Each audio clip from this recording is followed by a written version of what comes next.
So there's a story in this week's Torah reading which, out of context, has less significance and meaning than we put it in the bigger context. So think about the book of Exodus and the whole story of what happens in Egypt, right? So think about all the heroes in the book of Exodus. Moses, obviously, is the most powerful figure in all of Torah literature. After all, it's the 5 books of Moses, and he appears in every single parsha from the first chapters of Exodus to the end of Deuteronomy, with the exception of one where his name is purposely left out just to lower him down a little bit of a notch, not to let him be a little bit too powerful and too perfect. But who saves Moses' life? Who hides him? His mother and his sister. Where's his father?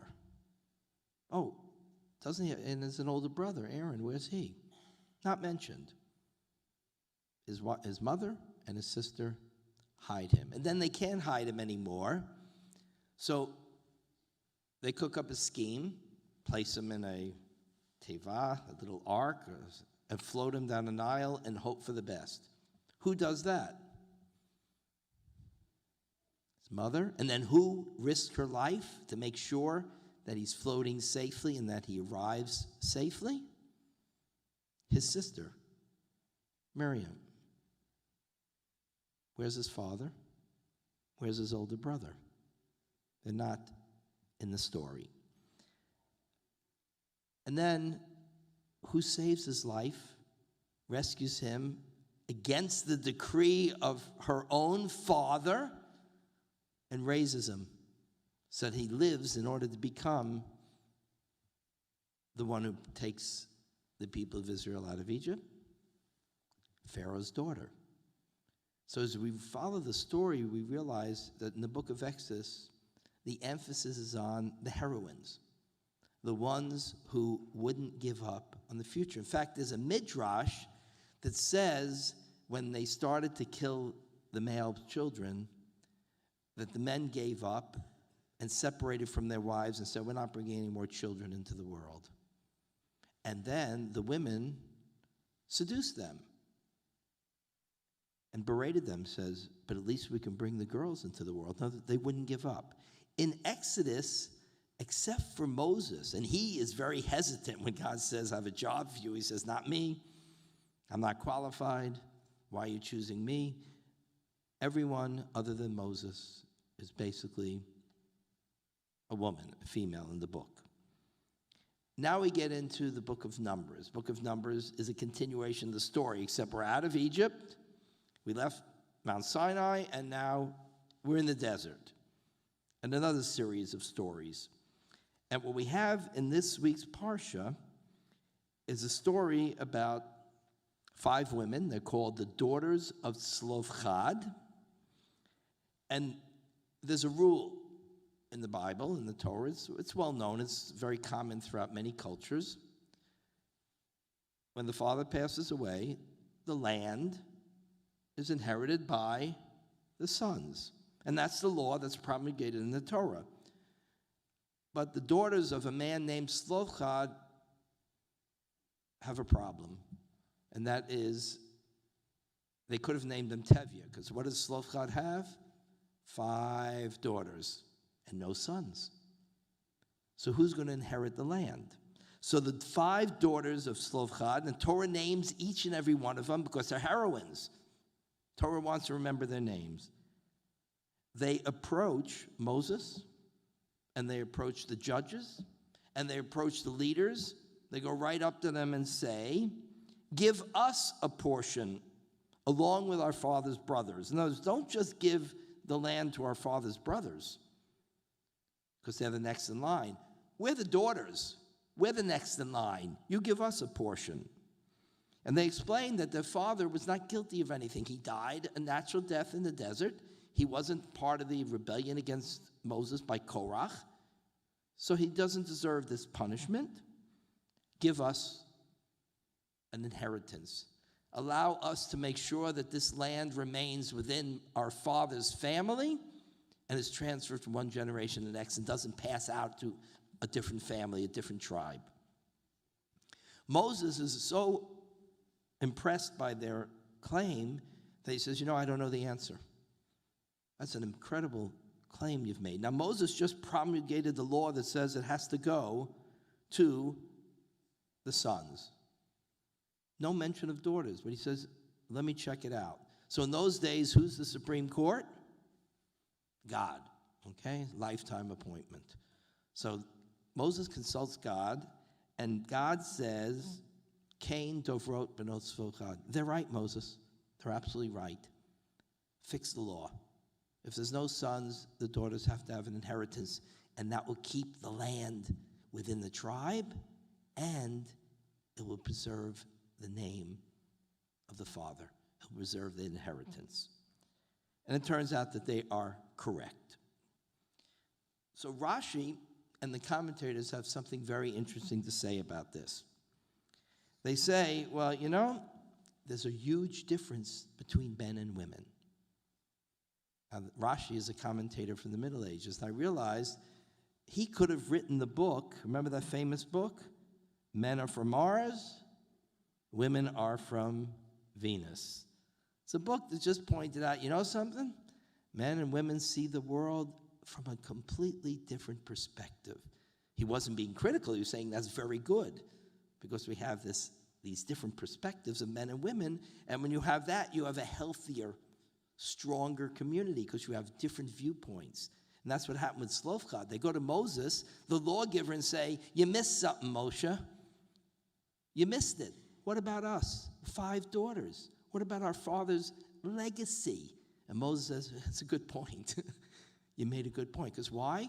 Why is Moses so ready to listen? Because he had a mother that hid him and saved him, and a sister that risked her life to keep him safe, and a stepmother who raised him, who saved his life. He understood. There's something very special about these women. I need to pay attention. I need to listen.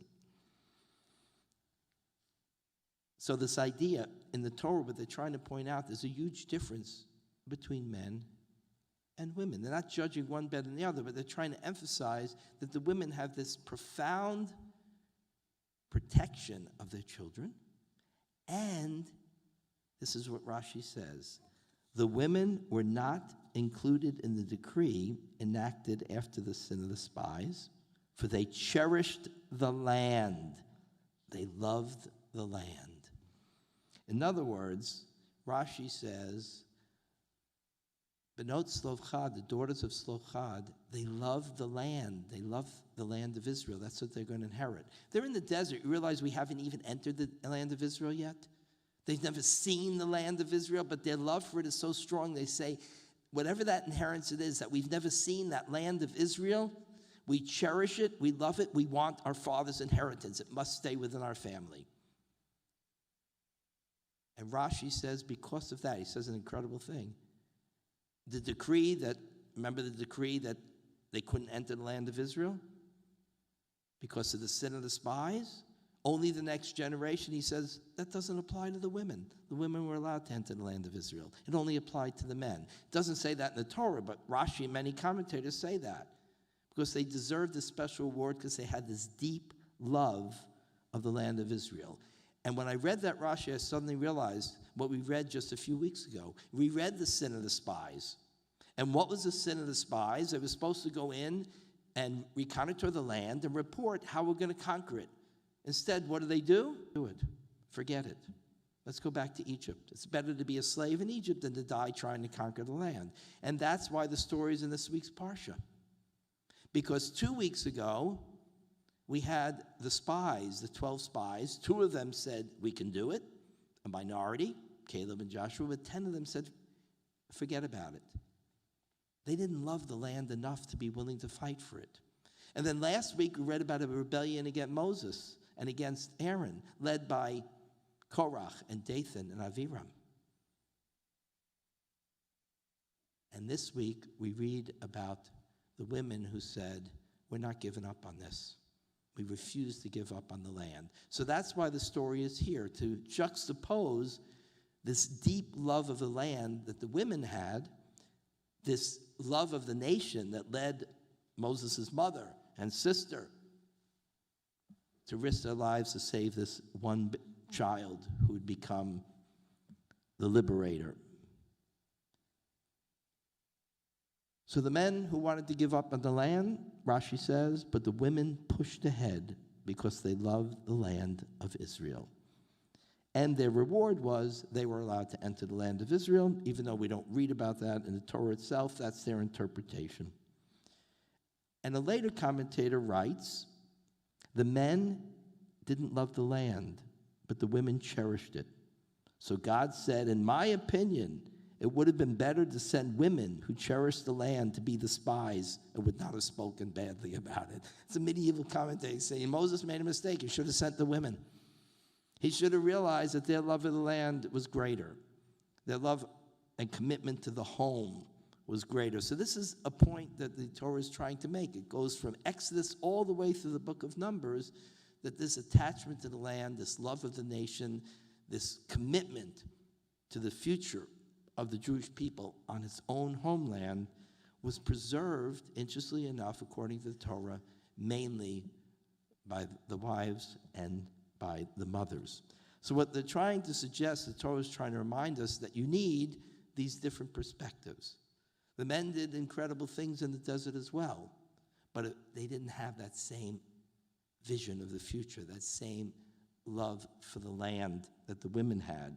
But together, they were able to forge a nation. The Torah is trying to remind us, men are from one planet, women from another planet.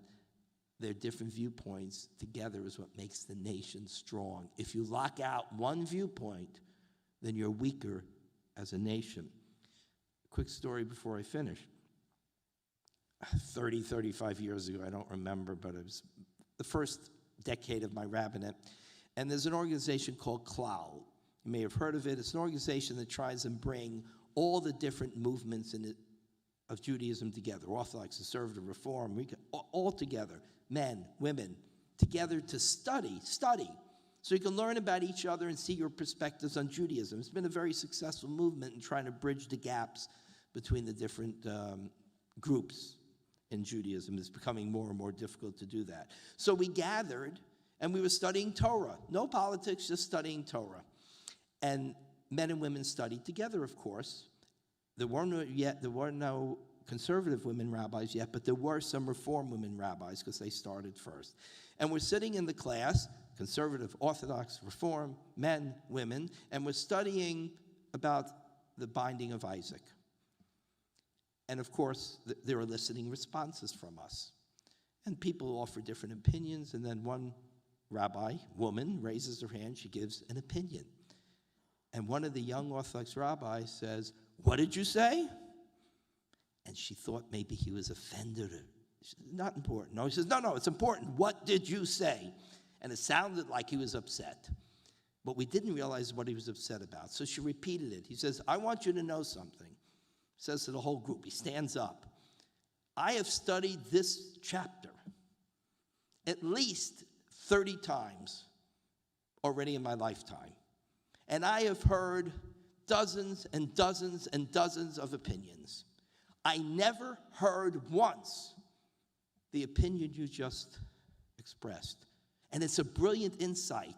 And you know why I never heard it once?" And we're waiting. We don't know what's going to happen. He says, "Because they never allowed a woman to sit in the room and study with me.